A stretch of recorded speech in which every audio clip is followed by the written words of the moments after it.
Ridha Allah subhanahu wa ta'ala adalah salah satu dari sifat. Nabi SAW mengatakan, laisa lil mu'min ayyudhilla nafsahu. Mukmin itu jangan sampai menghinakan diri. Sejarah hamba yang Allah sebutkan dalam Al-Quran. Assalamualaikum warahmatullahi wabarakatuh. Innal hamdalillah nahmaduhu wa nasta'inuhu wa nastaghfiruh. Wa na'udzu billahi min shururi anfusina wa min sayyiati a'malina. May yahdihillahu fala mudilla lahu wa may yudlil fala hadiya lahu. Asyhadu an la ilaha illallah wahdahu la syarika lah wa asyhadu anna Muhammadan abduhu wa rasuluh. Ya ayyuhalladzina amanu taqullaha haqqa tuqatih wa la tamutunna illa wa antum muslimun. Ya ayyuhan nasu taqu rabbakumul ladzi khalaqakum min nafsin wahidah wa khalaqa minha zawjaha wa batha minhuma rijalan katsiran wa nisaa wattaqullaha alladzi tasaaluna bihi wal arham innallaha kana 'alaikum raqiba. Ya ayyuhalladzina amanu taqullaha wa qulu qawlan sadida yuslih lakum a'malakum wa yaghfir lakum dhunubakum wa may yuti'illaha wa rasulahu faqad faza fawzan 'azima. Amma ba'd. Ikhwatal iman, a'azzakumullah. Pembahasan kita pada risalah Al-Qawaidul Arba'. Sekarang kita masuk kepada kaidah yang keempat, yaitu di halaman 68 dan 69. Dan ini adalah merupakan kaidah yang terakhir yang disebutkan di dalam risalah ini dari kaidah-kaidah memahami kesyirikan. Kaidah yang pertama yaitu bahwa orang-orang yang menyekutukan Allah, yang berbuat kesyirikan, mereka meyakini bahwa Allah Subhanahu wa taala pencipta, bahwa Allah Subhanahu wa taala yang memberi rizki, bahwa Allah Subhanahu wa taala yang mengatur alam raya ini. Tetapi mereka menyekutukan Allah Subhanahu wa taala dalam hal peribadahan. Yang kedua, kaidah yang kedua, mereka yang menyekutukan Allah Subhanahu wa taala dalam hal peribadahan, yaitu mereka tidak mengatakan bahwa yang selain Allah itu berhak untuk diibadahi, tidak. Tapi mereka beribadah kepada yang selain Allah itu, pertama alasannya adalah dalam rangka mendekatkan diri kepada Allah Subhanahu wa taala. Dan yang kedua, maksud mereka beribadah kepada selain Allah itu agar supaya yang selain Allah itu diharapkan memberikan syafaat dan pertolongan kepada mereka nanti di hari akhir. Kaidah yang ketiga, bahwa Nabi SAW diutus oleh Allah Subhanahu wa taala kepada orang-orang yang berbuat kesyirikan berbeda-beda. Maksudnya objek yang dijadikan sekutu bagi Allah beda-beda. Ada yang malaikat yang dijadikan sekutu bagi Allah, ada jin, ada manusia, orang saleh, apakah dia nabi, orang saleh yang lainnya. Ada yang menjadikan sekutu bagi Allah yang medianya adalah batu, pepohonan, dan seterusnya. Sebagaimana kita sebutkan pada pertemuan kita di pekan yang lalu. Maka kaidah yang keempat, sekarang kita masuk pada kaidah yang terakhir. Al-Qaidatul Rabi'ah, anna musyriki zamanina aghladu syirkan minal awwalin. Sesungguhnya orang-orang musyrik di zaman kita ini lebih berat, lebih parah kesyirikannya dibandingkan kaum musyrikin di zaman dahulu. Perlu kita ketahui bahwa kesyirikan itu bertingkat-tingkat, ditinjau dari sisi sekutunya, objeknya yang dijadikan sekutu bagi Allah Subhanahu wa taala. Misalnya begini, orang yang menjadikan Nabi Isa alaihissalam sebagai sekutu bagi Allah dibandingkan dengan orang yang menjadikan misalnya pohon sebagai sekutu bagi Allah. Pasti dari sisi itu kesyirikan lebih ringan yang menjadikan Nabi Isa sebagai sekutu bagi Allah. Karena beliau Nabi, karena beliau Rasul. Ditinjau dari sisi itu. Dengan mereka yang misalnya menjadikan hewan sebagai sesembahan selain Allah. Nyembah sapi, nyembah king cobra misalnya kan. Ular disembah, nyembah ular. Nyembah kera disembah, dewa kan, dianggap dewa. Kemudian misalnya nyembah gajah. Dibandingkan mereka yang mempertuhankan atau menyembah Nabi Isa alaihissalam dengan mereka yang menyembah hewan-hewan ini, maka kita katakan ia lebih ringan yang menjadikan Isa alaihissalam sebagai sekutu bagi Allah. Namun ini dari sisi objek yang dijadikan sekutu bagi Allah. Namun dari sisi hukum yang namanya kesyirikan itu apa? Hukumnya sama. Dosa besar yang paling besar yang nggak bisa diampuni kalau dia nggak bertaubat. Mau yang dijadikan objek kesyirikannya para nabi, para rasul, mau yang dijadikan sekutu bagi Allahnya para malaikat, mau yang dijadikan sekutunya itu batu, kayu, pohon, hewan dan seterusnya. Tetap aja kesyirikan adalah apa? Kesyirikan. Sama-sama dosa besar yang tidak diampuni kalau dia tidak bertaubat kepada Allah Subhanahu wa taala. Tapi dari sudut pandang tadi objeknya maka jadi bertingkat-tingkat. Tapi dari sisi hukumnya di sisi Allah sama. Ini harus kita pahami. Jadi ketika ada perkataan begini misalnya, orang yang menjadikan Nabi Isa sebagai sekutu bagi Allah itu lebih ringan dibandingkan yang menjadikan hewan sebagai sekutu bagi Allah. Itu bukan berarti perkataan itu membenarkan kesyirikan yang menjadikan Nabi dan Rasul sebagai sekutu bagi Allah. Bukan itu maksudnya. Tapi maksudnya ditinjau dari sisi tadi, objeknya. Sama seperti misalnya ketika ini ada perkataan, kesyirikan orang di zaman sekarang lebih berat, lebih kental, lebih lebih parah dibandingkan kesyirikan orang di zaman dahulu, dengan tinjauan beberapa sisi atau salah satu sisi tinjauan saja.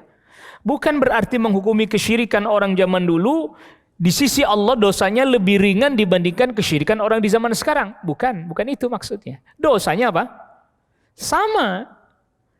Bobot dosanya sama, tapi ada beberapa tinjauan. Makanya oleh karena itu asyirku billah, menyekutukan Allah Subhanahu wa taala, yakhtalif, berbeda-beda. Ketika para ulama katakan berbeda-beda di satu negeri dengan negeri lain, di satu masyarakat dengan masyarakat lain, di satu individu dengan individu lain, di satu keadaan dengan keadaan lain, berbeda-beda. Maksudnya pertama, berbeda-bedanya terkadang objeknya yang berbeda-beda. Tetapi hukumnya di sisi Allah tetap sama. Innallaha la yaghfiru ayyushraka bih wa yaghfiru ma duna dzalika liman yasha. Di sisi Allah hukumnya tetap sama. Sesungguhnya kesyirikan itu dosa yang tidak akan diampuni oleh Allah kalau dia nggak bertobat kepada Allah Subhanahu wa taala. Sama dari sisi itunya. Namun ada iddatu i'tibarat, ada beberapa sisi tinjauan. Ada beberapa sisi tinjauan. Tinjauan yang pertama diantaranya objeknya. Sebagaimana disebutkan pada kaidah yang ketiga, itu ditinjau dari sisi objeknya beda-beda. Ada yang menyembah malaikat, ada yang menyembah nabi, ada yang menyembah orang saleh yang bukan nabi, ada yang menyembah pohon, ada yang menyembah bebatuan. Tetapi secara hukum di sisi Allah sama. Nah, ada kalanya keadaan. Ada orang dalam keadaan dia sedang lapang, dia nggak berbuat kesyirikan. Tapi dalam keadaan kesusahan, kesulitan, kesempitan, dia menyekutukan Allah Subhanahu wa taala. Berarti dia menyekutukan Allah Subhanahu wa taala hanya di salah satu atau dari sebagian keadaan yang ada pada dirinya, tidak pada seluruh keadaannya. Tetapi ada orang yang mau senang, mau susah, tetap aja dia menyekutukan Allah. Bahkan kalau lagi susah, makin menjadi-jadi dia menyekutukan Allahnya. Dari sisi ini, dari tinjauan ini, maka yang pertama lebih ringan dibandingkan yang kedua. Dari sisi ini, dari sisi tinjauan keadaan. Tapi dari sisi hukum di sisi Allah, apa? Sama, kembali kepada kaidah yang ketiga. Kembali pada kaidah yang ketiga. Jadi jangan sampai ini kaidah keempat membuat kita rancu. Orang musyrik di zaman kita lebih berat daripada orang musyrik yang terdahulu. Berarti orang musyrik terdahulu dosanya ringan di sisi Allah. Enggak, tetap berat. Tetap berat. Cuma tinjauannya ini dari sisi keadaannya. Maka selanjutnya, li'annal awwalina yusyrikuna fir rakha. Orang-orang terdahulu, orang-orang di zaman dahulu, musyrikin zaman dahulu, mereka berbuat kesyirikan ketika keadaan lapang saja. Wa yukhlisuna fi syiddah, dan mereka ikhlas meminta kepada Allah, berdoa hanya kepada Allah ketika ditimpa kesempitan. Berbeda dengan orang musyrik di zaman kita. Wa musyriku zamanina syirkuhum daim. Kesyirikan mereka pada semua keadaan. Pada seluruh keadaan, sedang ditimpa kesulitan atau dalam keadaan lapang, mereka tetap berbuat kesyirikan kepada Allah Subhanahu wa taala. Lalu didatangkan dalil bahwa orang musyrik zaman dahulu ketika dalam keadaan sempit mereka berdoanya kepada Allah Subhanahu wa taala saja. Dalilnya yaitu di surat Al-Ankabut, surat yang ke-29 ayat yang ke-65. Allah Subhanahu wa taala berfirman, "Fa idza raqibu fil fulki da'u Allah mukhlishina lahuddin." Apabila mereka naik ke kapal yang diombang-ambing oleh ombak, mereka pun berdoa kepada Allah. Da'u Allah mukhlishina lahuddin.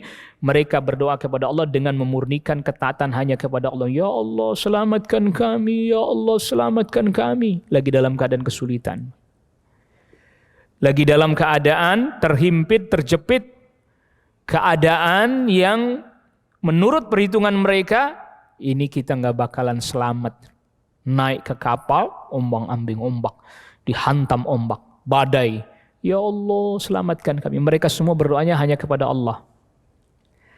Nggak ada di antara mereka yang ketika dalam keadaan terombang-ambing seperti itu, di tengah lautan, Ya Lata tolong kami, tidak ada. Ya Uzza bantu kami, tidak ada. Ya Manat selamatkan kami, nggak ada.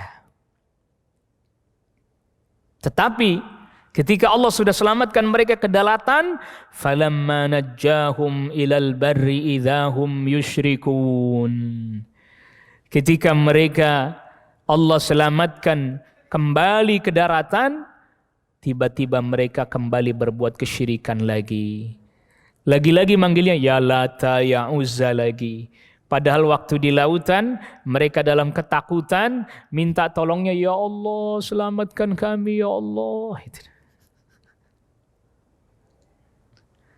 Atas dasar inilah, ini yang tadi kita sudah jelaskan. Atas dasar inilah kemudian penulis kitab ini mengatakan kemusyrikan orang di masa sekarang dengan kesyirikan orang di masa dahulu lebih berat yang sekarang. Ditinjau dari sisi ini. Karena orang sekarang makin kesulitan, makin menjadi bukan ya Allah, malah dia sebut ya Syekh Fulan, bantulah kami. Seperti orang-orang Rafidhah katakan, ya Husain bantulah kami, ya Husain tolonglah kami, ya Husain adrikni, ya Husain khudh biyadi.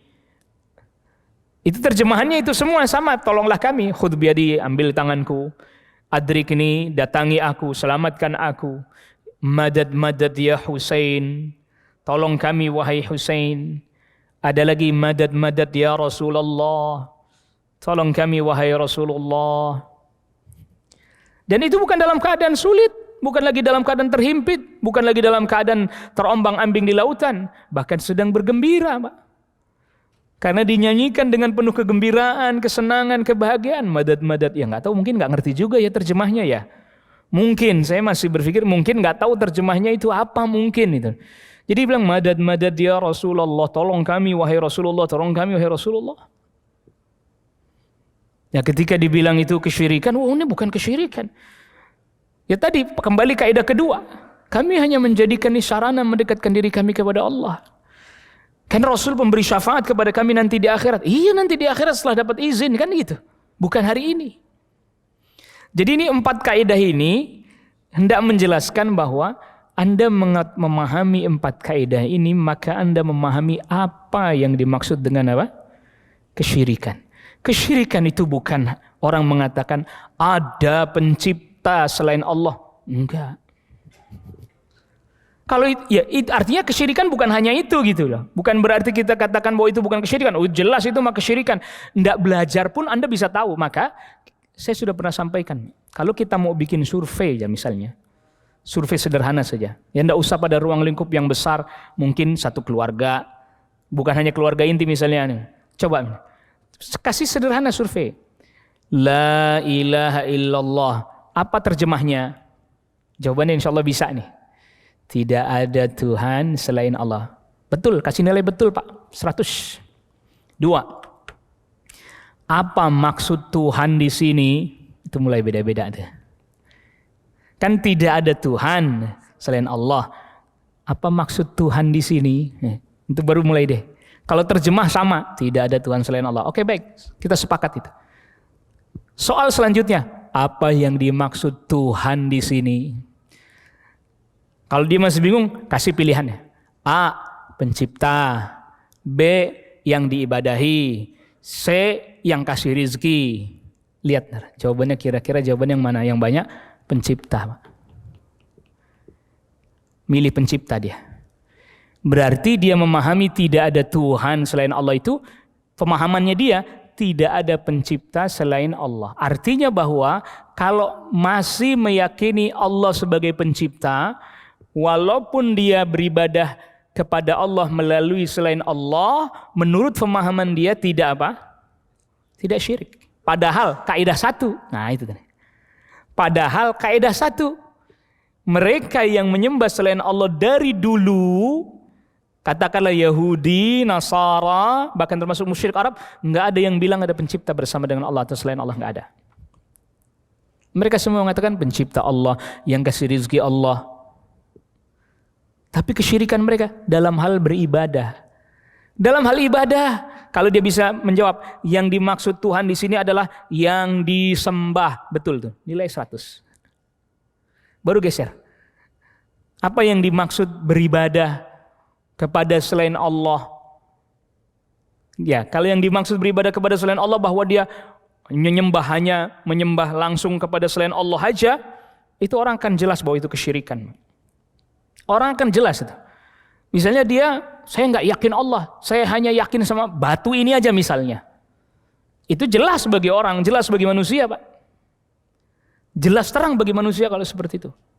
Tetapi ketika, saya nyembah Allah juga, cuman lewat ini, itu yang rancu. Maka datang kaidah yang ketiga. Gitu.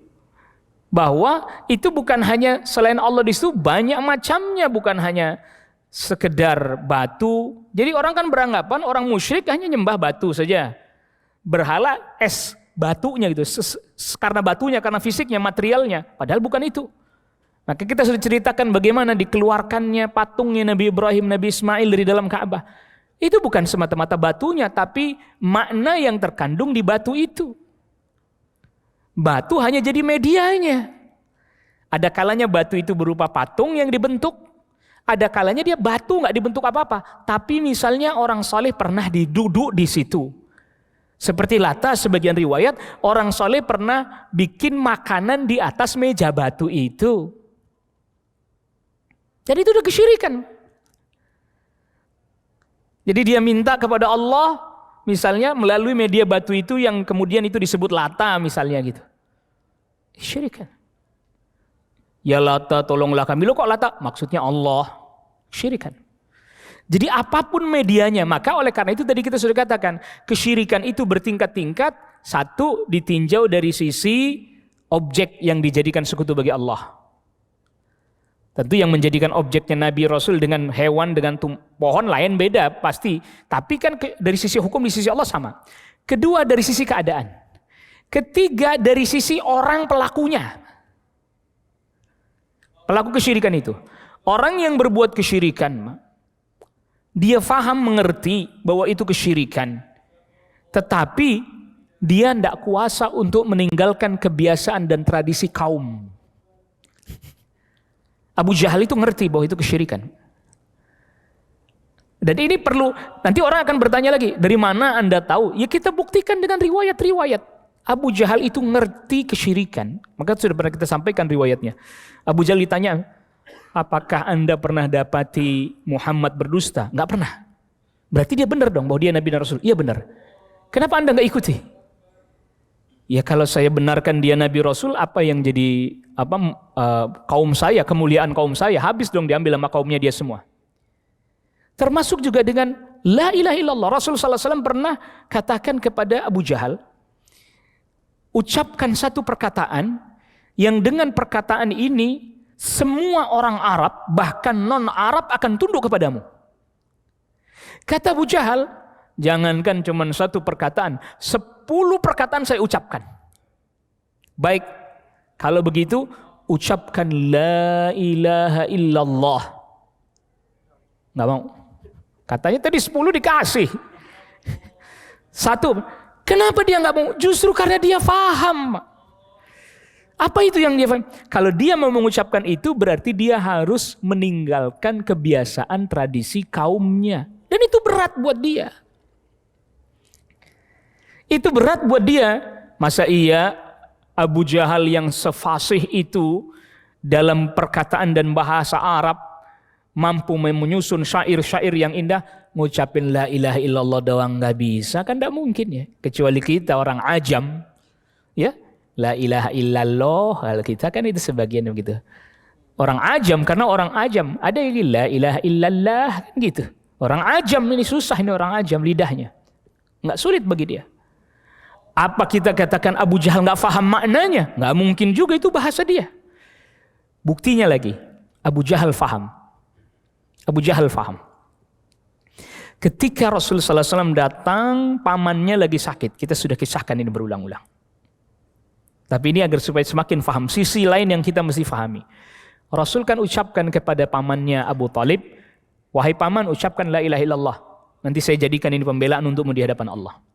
Ada Abu Jahal, ada Abdullah bin Abi Umayyah di kanan kirinya. Bisikin Abu Talib. Yang dibisikin apa? Apakah engkau hendak meninggalkan ajaran nenek moyangmu? Apakah engkau membenci agamanya bapakmu sendiri, wahai Abu Talib? Kenapa Abu Jahal nggak menyanggah? Jangan bilang la ilaha illallah. La ilaha illallah itu nggak benar. Nggak nyanggah itu Abu Jahal. Kan yang diminta ucapin la ilaha illallah.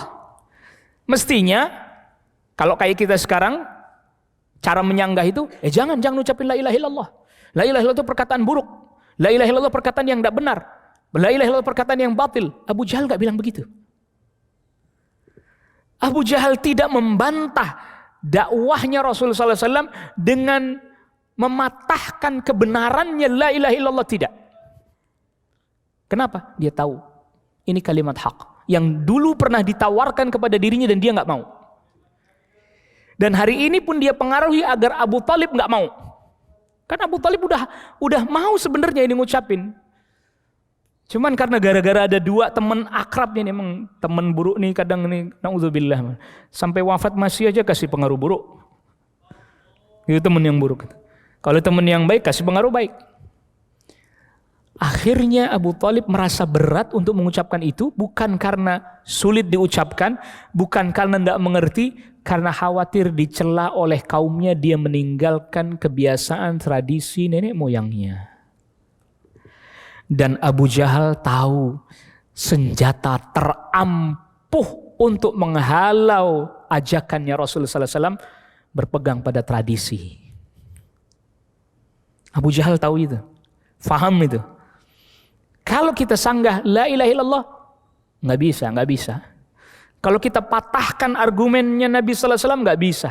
Jadi ya sudah, pakai argumen lain, yang penting Abu Talib nggak ikut. Oleh karena itu, tinjauan yang sisi pelakunya ini, dari sisi pelakunya ini, kali tadi dari sisi keadaan ya, Orang musyrik dahulu lebih ringan kesyirikannya dibandingkan orang musyrik hari ini. Tinjauannya karena keadaan. Lagi keadaan sempit baru mereka bertauhid, tapi lagi keadaan lapang baru berbuat kesyirikan. Orang hari ini mau sempit tambah jadi malahan. Iya, buktinya apa? Kalau lagi usaha lagi sempit lagi susah, makanya datangin ini kuburannya Syekh Fulan. Kamu sih lagi sempit. Lagi lapang pun sama, wisatanya juga sama, wisata kubur. Berarti kan sempit lapang. Kalau lagi sempit bahkan nggak perlu ngajak temennya, dia sendiri berangkat pakai ongkos lebih mahal nggak apa-apa. Allahu Akbar. Lagi-lagi ini bukan soal ziarah kubur dilarang, enggak. Perilaku yang keliru dari ziarah kubur. Nah, tinjauan kedua, ini nggak disebutkan di sini, ini disebutkan baru satu. Orang musyrik zaman dulu lebih ringan, mereka faham dan mereka tidak mau mengucapkannya. Orang hari ini dia ngucapin tapi ngelanggar. Jadi lebih berat. Dia karena paham maka dia nggak mau ngucapin. Jadi dari awal memang dia sudah nggak mau mengucapkan. Ya karena faktor tadi, faktor karena ngikutin kebiasaan kaum dan seterusnya. Tapi orang di belakang sudah tidak tahu dia melanggar dan dia tidak tahu kalau dia melanggar, sehingga dia mengira masih di dalam ruang lingkup tauhid tapi sudah keluar. Nah, ini nanti dijelaskan oleh penulis kitab ini di salah satu risalahnya Kashfus Syubuhat. Beliau sebutkan dua tinjauan itu. Maka tinjauan pelaku juga berpengaruh. Ada orang ini udah tahu kesyirikan tapi dia melanggar dengan orang yang belum tahu, sama nggak? Beda pastinya. Namun tentunya kalau sudah diingatkan masih membangkang, ya sudah tahu, dianggap sudah tahu, berbahaya bagi dirinya. Ada lagi orang yang dia memang dari awal kufur dan gak mau ngucapin la ilaha illallah. Boleh diistilahkan komitmen terhadap kekufuran gitu. Kufur komit. Orang Quraisy tuh kalau kufur komit, Pak. Ngucapin aja gak mau dia gak mau pura-pura ngucapin la ilaha illallah tapi melanggar, gak mau dia. Jiwanya betul kesatria betul. Iya, enggak gitu loh. Kufur ya kufur, mukmin ya mukmin. Maka nggak kita dapati pada periode Mekah orang munafik nggak ada pada periode Mekah. Entar periode Madinah orang kufurnya mulai lembek. Karena ketika lihat Islam udah mulai kuat, perang Badar menang, baru dah ini Abdullah bin Ubay bin Salul dan pengikut-pengikutnya, kita pura-pura Islam aja dah daripada nanti kita diserang. Nah, maka kemudian nanti ada perbandingan dari sisi lain. Tapi bukan berarti, ingat, bukan berarti ketika mengatakan Abu Jahal kondisinya masih lebih mendingan dibanding orang sekarang, bukan berarti syiriknya Abu Jahal jadi ringan dan dia diampuni oleh Allah. Enggak. Jangan salah paham itu. Di sisi Allah hukumnya dia tetap musyrik, kekal di neraka, jelas. Tetapi alangkah disayangkan sebagian orang di belakang ngucapin la ilaha illallah tapi perbuatannya merusak la ilaha illallah, membatalkan la ilaha illallah, sedangkan dia nggak tahu. Kalau Abu Jahal karuan ngucapin aja nggak mau, gimana dia suruh menunaikan konsekuensinya? Mengucapkan aja nggak mau, justru karena dia tahu konsekuensinya dia nggak mengucapkan. Jangan begini. Kadang sebagian orang aneh, argumennya aneh. Ya Abu Jahal kan nggak sholat, lah emang syariat sholat belum ada pada saat itu. Ini belajar sirahnya nggak terstruktur, mungkin jadi begini ya kita itu kadang. Masa dikatakan Abu Jahal lebih baik, kesyirikannya lebih ringan? Maksudnya lebih ringan dari sisi itu. Karena dia tahu dia nggak mau melakukannya, bukan berarti dia diterima di sisi Allah, diampuni, bukan. Abu Jahal kan nggak sholat, kita kan sholat loh. Dia apa nggak tahu Abu Jahal itu haji? Abu Jahal itu umrah, Pak. Ya syariat sholat memang belum, tapi haji kan udah duluan.